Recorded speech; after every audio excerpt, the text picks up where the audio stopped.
সুমন ভাই জেলে আছে, সৎ লোক কোনদিন কি হয় না, ভালো কাজ করতে চাইলে তার উপর দিকে যাইতে পারে না।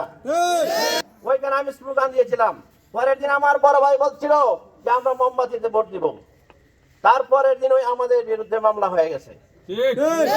আপনারা সবাই জানতে পারছেন তো। কিন্তু আমরা ওই ধরনের রাজনীতি চাই না। আমরা চাই যার মাধ্যমে আমাদের সমাজ উন্নতি হবে, তাকে ভোট দিলে আমরা দরজা খুলে ঘুমাতে পারবো। সন্ত্রাস, সাদাবাজ, লুটতরাজ এবং যারা মানুষের বিরুদ্ধে নানান ধরনের অপ্রীতিকর ঘটনা ঘটায় তাদের বিরুদ্ধে আমরা নির্বাচন। আমরা ভালো মানুষের বিরুদ্ধে নির্বাচন করি না, প্রতিপক্ষ থাকবে, এটাই নির্বাচন। আমরা আর কোন পেশির যাতে জন্ম না হয়, দিনের ভোট যাতে রাতে না হয়।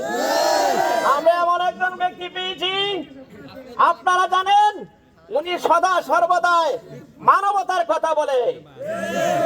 উনি যেইভাবে শান্তিপ্রিয়ভাবে নির্বাচনী প্রচারণা চালাচ্ছেন, আমরা শুধু নয় প্রত্যেকটা জেলার মধ্যে উনার সুনাম বয়ে যাচ্ছে।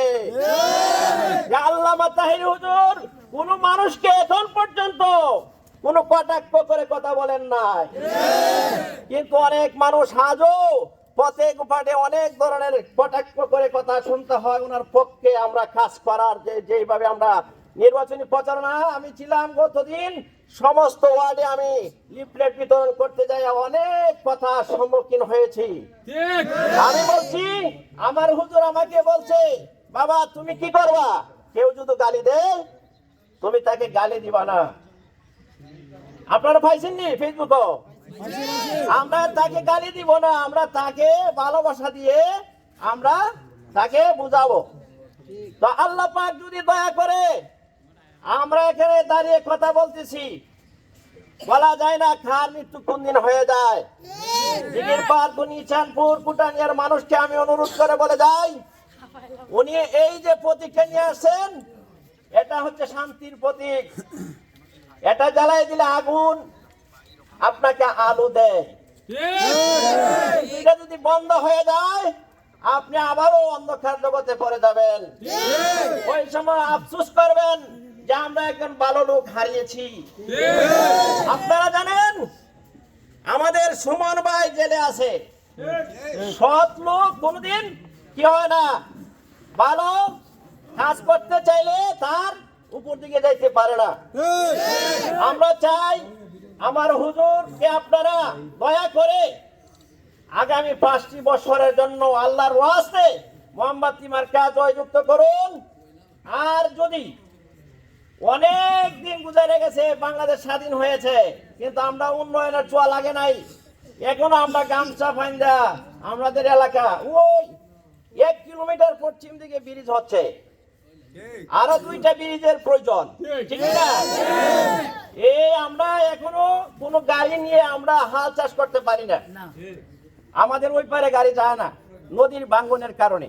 এইগুলো আমি অনেক চেয়ারম্যান মেম্বারকে বলেছি, তারা আসে ঠিকই কিন্তু আমাদেরকে কোনো সুবিধা দিতে পারে না। এজন্য আমি বলবো, দিঘির পাড়ের যে এলাকার যে চাইল্ড আছে অনেক দাবি দেওয়া রয়েছে, ঠিক না? এই দাবি দেওয়া আমি হুজুরকে বলবো, ইনশাল্লাহ যদি আপনি যেতে পারেন তাহলে আমরা অবহেলিত জনপদ, আমাদের এলাকায় কোনো উন্নয়ন হয় নাই, আমাদের একটা হাই স্কুল হয়েছে, ওই জায়গায় যাইতে আমাদের ছেলে সন্তানেরা অনেক জায়গায় ঘুরে যেতে হয়, কোনো একদম কাঁচা রাস্তা, বৃষ্টি হলে আমরা জুতা পাও দিতে পারি না। এজন্য আমি বলবো হুজুর যদি ইনশাল্লাহ জয়যুক্ত হয়, আমাদের এলাকার রাস্তাঘাট, কালভার্ট এবং জনজীবন বিপন্ন থেকে হুজুর যেন আমাদেরকে একটু সহযোগিতা করেন এবং আমাদের এলাকার উন্নয়নের ক্ষেত্রে যা কিছু করার ইনশাল্লাহ উনি 5 বছর যদি আল্লাহ কবুল করেন এইগুলা দৃষ্টি দিবেন। আমাদের দাবি হচ্ছে একটাই, আপনারা এই মোমবাতিটা জ্বালিয়ে দেন। যদি জ্বালিয়ে দেন ইনশাল্লাহ আগামী 5 বছর 5 বছরের জন্যই তো, ঠিক না? এরপরে যদি আসে তাহলে আমরা সরাসরি মাঠে দাঁড়িয়ে বলতে পারবো, হুজুর আপনার ছিলেন মধুর বাণী নিয়ে, আপনার কথা শুনে আমরা আকৃষ্ট হয়েছি, আপনাকে ভোট দিয়েছি, কিন্তু 5 বছর আমরা কিছুই পাই নাই।